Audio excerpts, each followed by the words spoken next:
Check podcasts.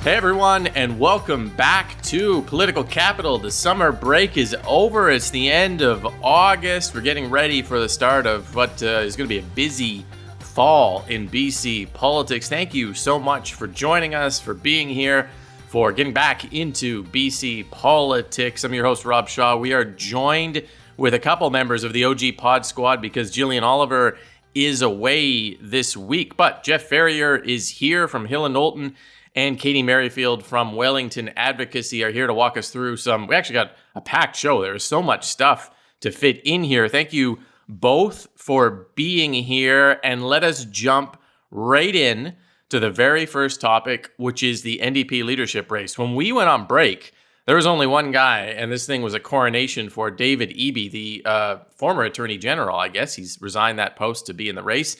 And then lo and behold, a new candidate emerged, not someone from caucus or cabinet, which all pretty much endorses Eby at this point, but Anajali Appadurai, a 32-year-old climate activist who said she's going to be the voice for the environmental organizations like Dogwood who want their issues raised and not forgotten in the leadership race. That turns the coronation for Eby from mid-October into an actual race with debates and a vote on December 3rd.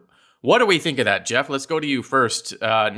Maybe not surprising that somebody jumped in, or disappointing for New Democrats who wanted this to be a bit smoother transition. How do you view all this?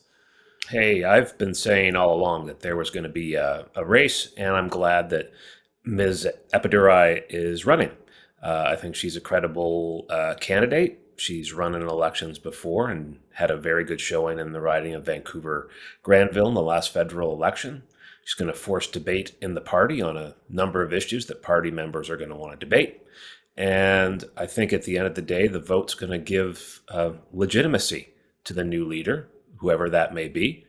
I think it's going to be David Eby, but it's up to party members to decide.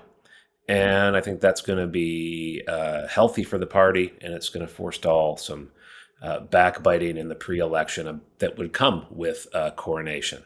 I think that her campaign so far she's a credible candidate, but not getting a whole lot of traction from what I'm seeing behind the scenes. Very much, as you said, focused on climate, which is an important issue, but it's very much a single issue campaign driven from the outside by environmental non-government organizations. There's some appetite within the party for it as well, but it's very much a sign up new members rather than appeal to existing party members for support. And out the gate, I think there was room within the party for that kind of voice. And there was a lot of folks who would have been open to a campaign that was focused on, we've done well and we need to refocus and do better.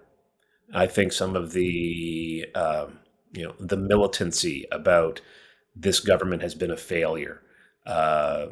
Framing of the race as principled versus old guard have alienated many would-be supporters, particularly among the folks who have actually showed up over the last number of years to do the work crowd. That's what I'm hearing. But it's interesting now, and it's going to be a real legit leadership race, and see what happens. The language that she's used, you touched on it there in some of her interviews and releases. It's like she's running for the leadership of a party that she doesn't support.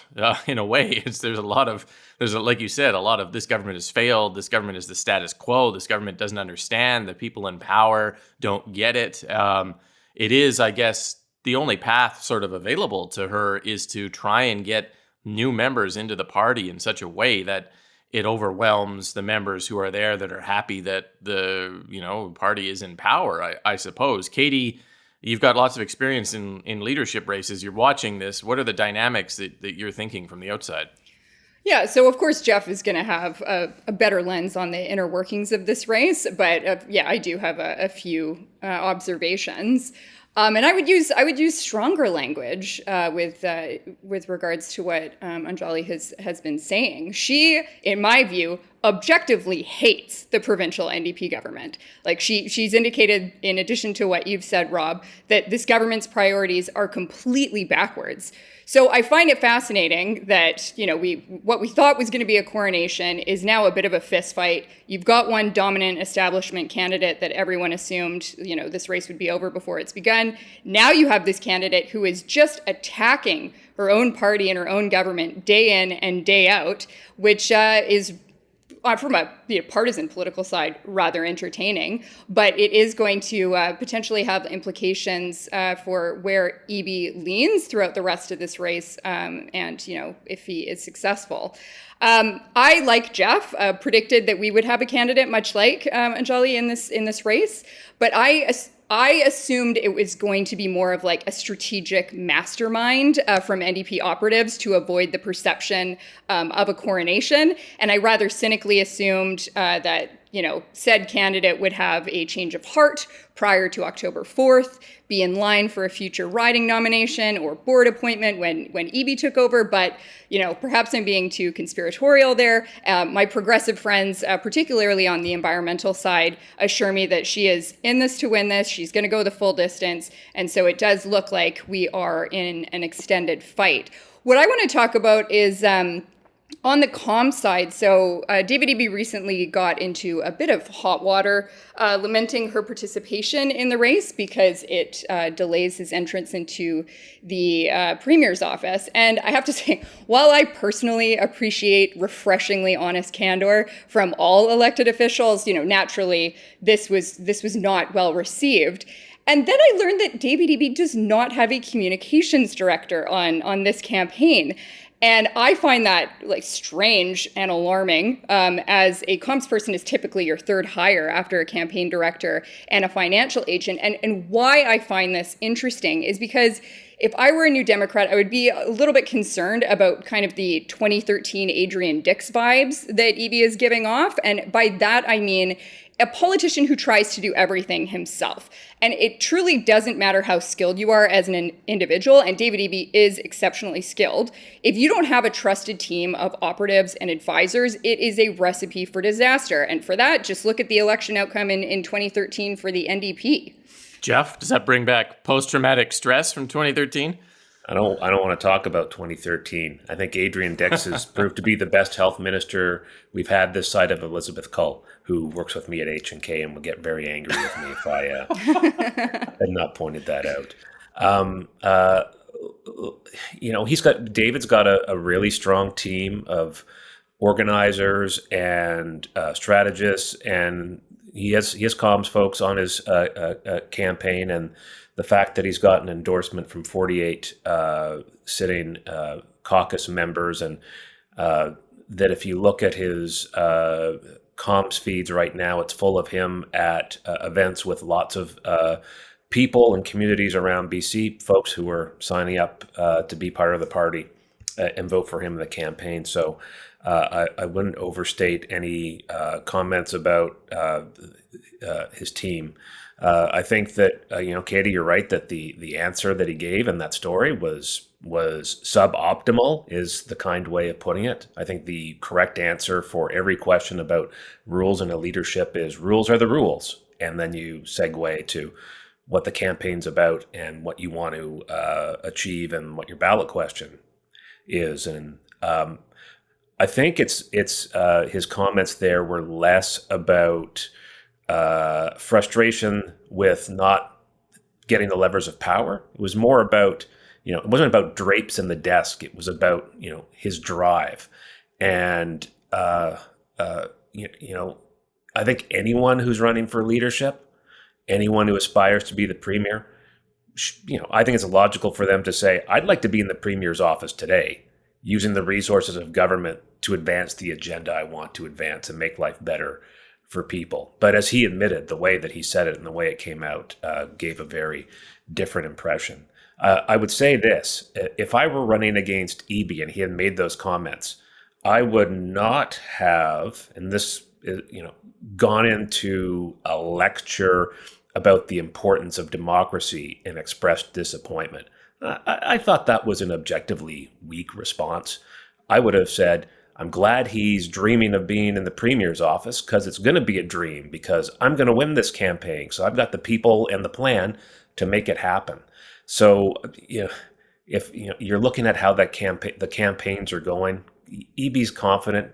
He's made some missteps. He'll rebound from them. Goodness knows Horgan did. Goodness knows all leaders have.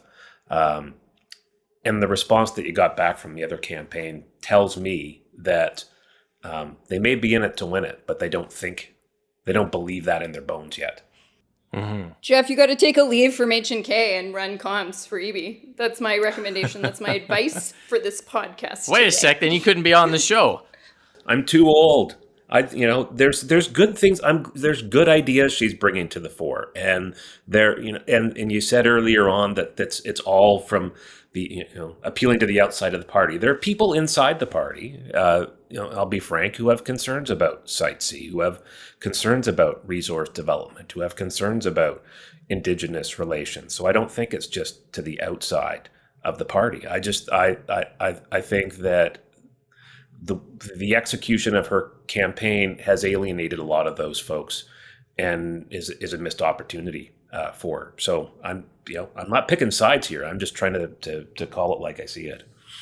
Yeah, no, and I think your feedback is very interesting and useful for any operative on either one of these campaigns. But Jeff, honest question. So what about her union support, standing on the picket lines with folks striking? Will that have an impact? That's a lot of members. It's a lot of members. I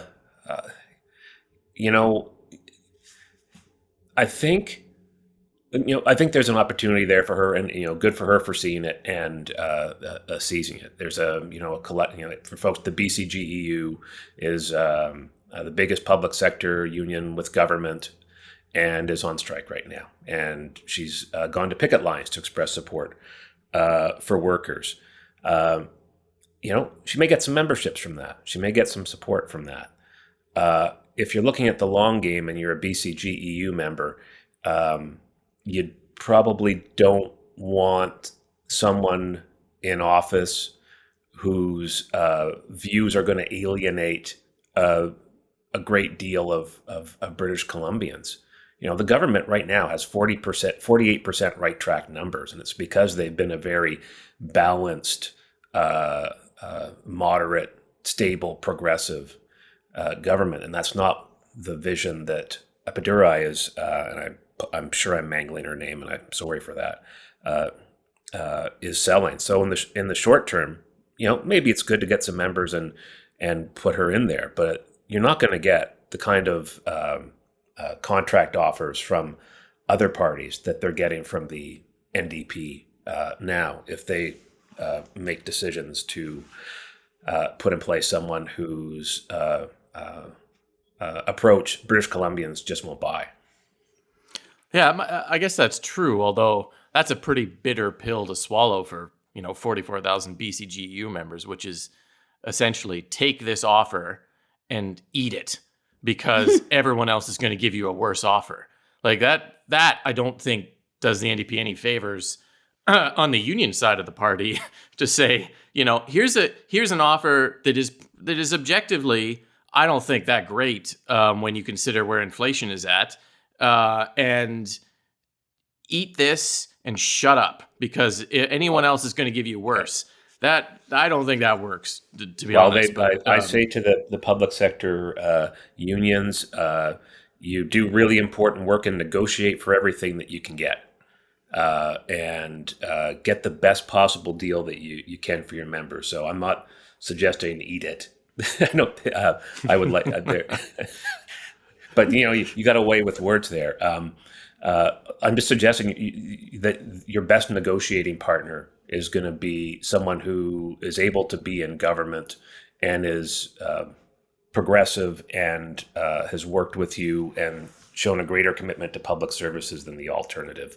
But that's That's my point of view. Eat it. No, sorry. Eat it. That's not what Eat you're it saying. and like it. Otherwise, you go to bed hungry. Every day the NDP plays that Weird Al Yankovic song at all the picket lines.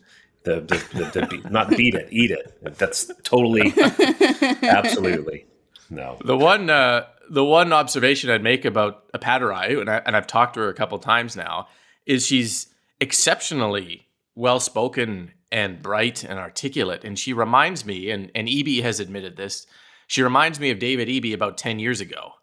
And she reminds me of a lot of New Democrat cabinet ministers before they became cabinet ministers. Lana Popham, George Heyman, the former Michelle Mungal, who was former energy minister. And I think the concern that I would have, and if I was a New Democrat and I was watching this, is that, and I wrote about this, but I think she represents a certain generation or a certain group of activists who in the past became New Democrat MLAs and organizers and fuel for the party, who are looking at it now and going, ugh, I don't like the compromises you have to make in government. I don't like what this party's become in government. And I'm not sure I identify with the party anymore. And she's fighting to change that in her own words. But I think there's a larger issue there of what happens to the civil liberties, the enviro activists, the social justice activists who would have been great New Democrat opposition MLAs and transitioned into government, who now can't see that same jump into government because they don't like the watered down version of the compromises you have to make to govern in mainstream British Columbia, where the New Democrats have been so successful. And so I think that's worth watching as this plays out. The idea that David Eby used to fight the man and now he is the man is a perpetual narrative of his career that we sort of watch. And Appadurai has highlighted that in a very interesting way that I find kind of fascinating to watch. But we'll talk a ton about the leadership race as it goes along. I want to move on to the other party, the BC Liberal Party, and there's a third, the BC Greens, but they've been fairly quiet this summer. But the BC Liberals had their own issues last week when Nechako Lakes MLA John Rustad retweeted some social media posts questioning whether CO2 was actually contributing to rising global temperatures. That is, according to the NDP and some other critics, a kind of a form of climate change denial. Not a new accusation against Rustad. That's been simmering now based on his public comments and social media posts for months, I would say, back to the party leadership race before. However, leader Kevin Falcon wanted him to take the post down. He refused. Falcon tried to talk to him on the phone about it. Rustad wouldn't take the call for a solid 24 hours. It was also his birthday. And Falcon boots him from the caucus for not being a team player and holding on to caucus lines. Katy, I think he's drawing a line in the sand here, and I think he's making a statement about sort of where he thinks the future of the mainstream views of the party are for the next election. But how did you view this kerfuffle? Yeah, so while as a matter of personal principle, I do not believe in catering to the whims of petulant NDP backbenchers, which is how this story started to gain some traction, it is very clear that Kevin did the right thing. And this ejection of Rustad from the BC Liberal caucus was not because of a simple retweet. It was because Rustad has a sustained pattern of gaffes that were, in my view, deliberately executed to disrupt party unity. And also, as you noted, Rustad made it clear he could not promise to be a team player. And for that reason, he had to go. Like, I am a devout believer in party and caucus discipline. And Kevin, with this action, sent a very strong message to his caucus and supporters that he is not going to tolerate any nonsense that prevents the BC Liberals from, trying to form government and deliver for British Columbians. And frankly, Rustad going to the BC Conservatives is approximately the least surprising political maneuver in BC history. That's possible. We'll talk about that in a minute. Jeff, there's good and bad for the BC NDP on this. I mean, good in the sense that it gives them a lot of kind of fodder to paint Kevin Falcon and the Liberals as a party that's still got some issues in mainstream positions, including back to, remember, the positions Falcon had to draw when he became leader, very clearly in the sand that he supports LGBTQ TS plus issues after some controversy in the past in the party on that. So there's wedge room there. But at the same time, the flip side being, if Falcon does move the party towards that mainstream, urban Metro Vancouver, climate change is real, we're working on it, get out of the party if you don't like it, area, that's not great for the NDP at the same brush as well. So what do you think of all that? So, wow, this is a big hornet's nest for Kevin Falcon. In the months up to now, he's kind of been like that dog in the room on fire saying it's fine when it comes to Rustad. And all of a sudden, Rustad doesn't return his phone calls for 24 hours and he's out of caucus. I remember when I was working in health and Rustad, this was before Falcon was leader, but the position has remained. He signed on to this Barrington Declaration, which included on its list of signatories someone named Dr. Johnny Bananas. And it said that everyone should just get rid of all of the restrictions. This was at the height of COVID. Get everyone exposed to it, get folks sick, and that's what will give us the immunity to the disease, ignoring the fact that without vaccination, people will be much more susceptible to serious illness, and it would have completely overwhelmed the healthcare system that on this show we've talked about how stretched it is right now. But anyways, the kudos to Falcon for finally giving Rustad the boot and sending in an interesting new direction for the party. Just so I'm not saying all kinds of bad things about BC Liberal MLAs, I saw that Peter Millibar won an award from Pride for the best store shop decorations in the recent Pride in his community. So big thumbs up for him there. I think that the challenge of this for Falcon, looking, Katy knows more about the internal dynamics of BC Liberals than I do, is that the Rustads of the world exist for a reason, and it's because they reflect big parts of the constituencies they represent. And I don't mean that in a put-downish way. I just mean that there are communities outside big city BC that have a way of looking at the world that's different from folks in the big cities. And there's a lot of people who are, independent, self-reliant, free thinker types, don't always get things right, but appreciate the opportunity to have some freedom to think.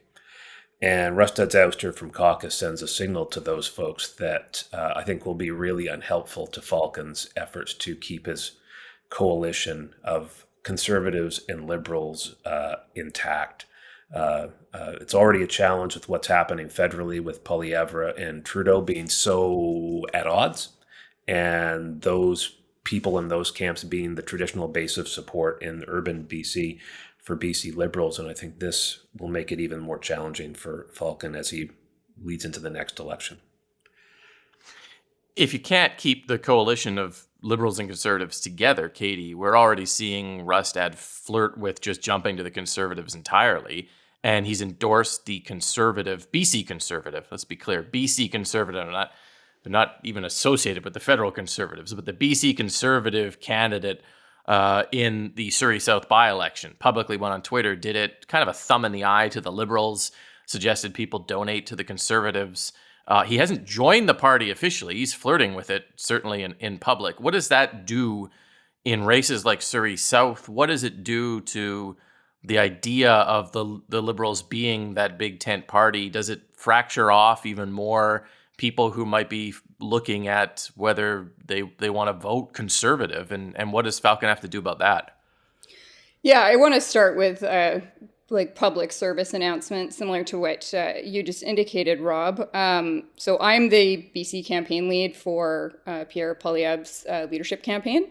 I've been a member of the Conservative Party of Canada since 2008, and I've been a member of the BC Liberals since 2008. There is absolutely no ties, formal, informal, or otherwise, between those two parties. A vote for the BC Conservatives is not a vote for Poilievre and vice versa. I think it is really important that the BC Liberals and Conservatives continue to make that very, very clear, because, confusion to folks who are not, engaged in the day-to-day of political machinations, they don't pay attention to stuff like this. So that's an important message to reiterate.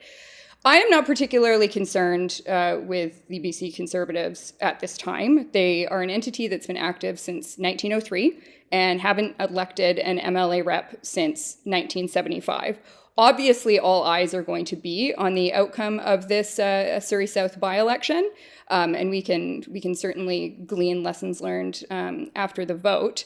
But in terms of Rustad's endorsement of Harman, I don't think an MLA from, a BC Liberal MLA from Nechako Lakes is going to be particularly relevant to the folks in Surrey South. So what are you saying that he's not going to move any votes?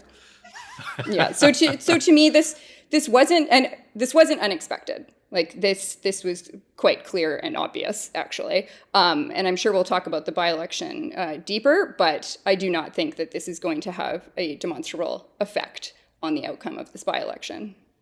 But the problem with the by-election, though, is that although it's a BC Liberal riding, the NDP and their candidate, Pauline Greaves, got within, 1,200 votes in the 2020 election. They're very close. And so I guess, and there was no Conservative candidate. So I guess the question is, if this Conservative candidate, whether it's by confusing the public about the linkages to the federal Conservative movement or by the immense popularity of the endorsement of the MLA for Nechako Lakes, manages to whip up 1,000 votes, does that not kneecap the Liberals in a riding? And then it would be quite disastrous, I think, for Kevin Falcon, who's put an emphasis on winning in Surrey as a former MLA there too. So is that not a realistic risk, do you think? Well, let's talk about the election outcome, because we tend to go back to the 2020 results and seemingly ignore the fact that this election was an anomaly. This was during the COVID pandemic.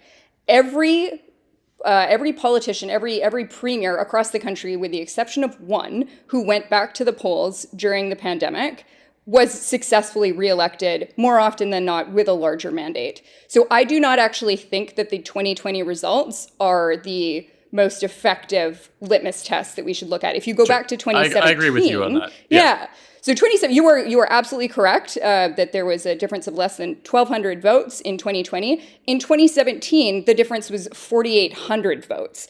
So let's maybe take halfers there and really determine how effective the BC Conservatives could be in this piece. And in the 2017 election, there were a collection of lesser known parties that also fractured the vote there. So I don't want to be Pollyanna about this, and I don't want to entirely underestimate the impact that the newly rebranded BC Conservatives could have.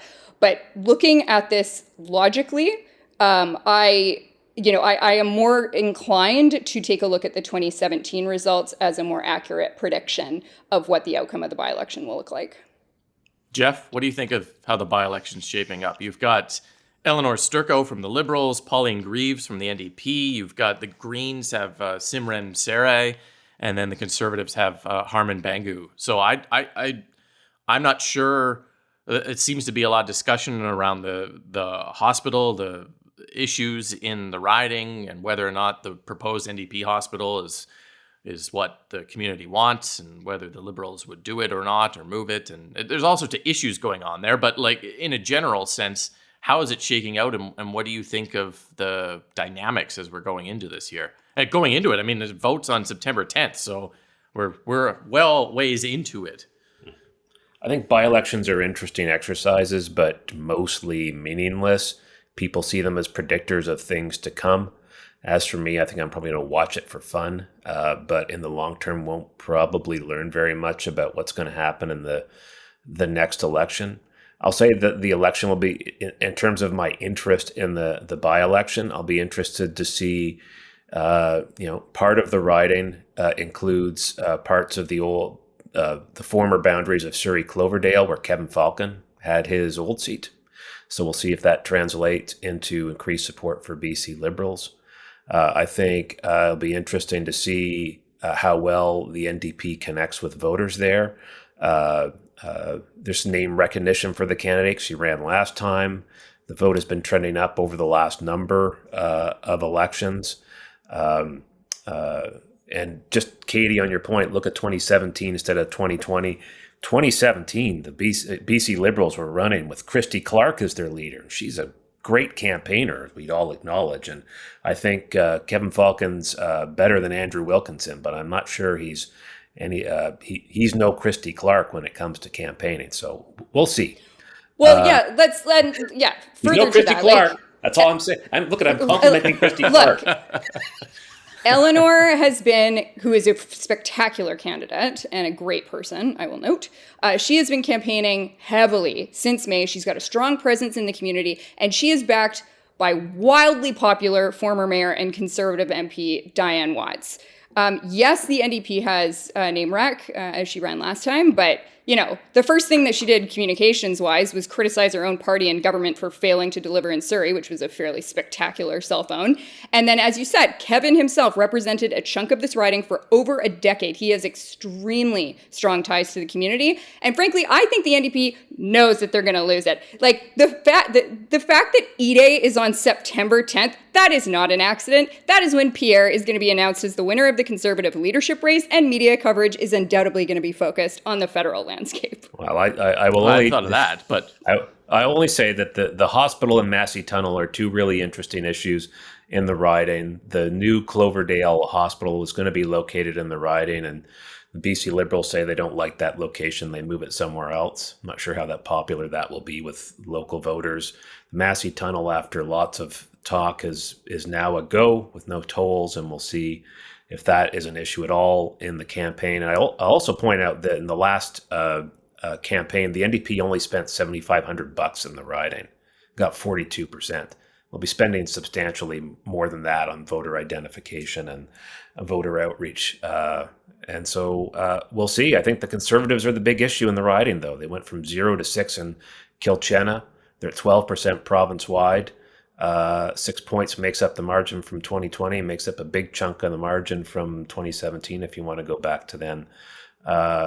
So we'll see. We'll see what happens. Yeah. The Conservatives always pull high and then they deliver low, but they deliver low sometimes low enough in certain ridings to cause a problem. They deliver low in general elections, right? I think it's a very different dynamic in by-elections. And hey, here's a quiz. I've got a political capital quiz for everyone. Between 1983 and 1991, there were 8 by-elections. That was when social credit were government. How many of those 8 by-elections did the NDP win? I was 7. I don't know. 8. Wait, what was won all it? 8. They won all 8. Okay, Rob, this one's for you. Between 1991 and 2001, when the NDP was government, how many by-elections of the 6 that were held, did the BC Liberals win? All of them. I was asking Rob. Katy guessed for me. 6 is the correct answer. Between 2001 and 2017, there were 9 by-elections. How many of those did the NDP win? It's not 8. the same. Nope. 7.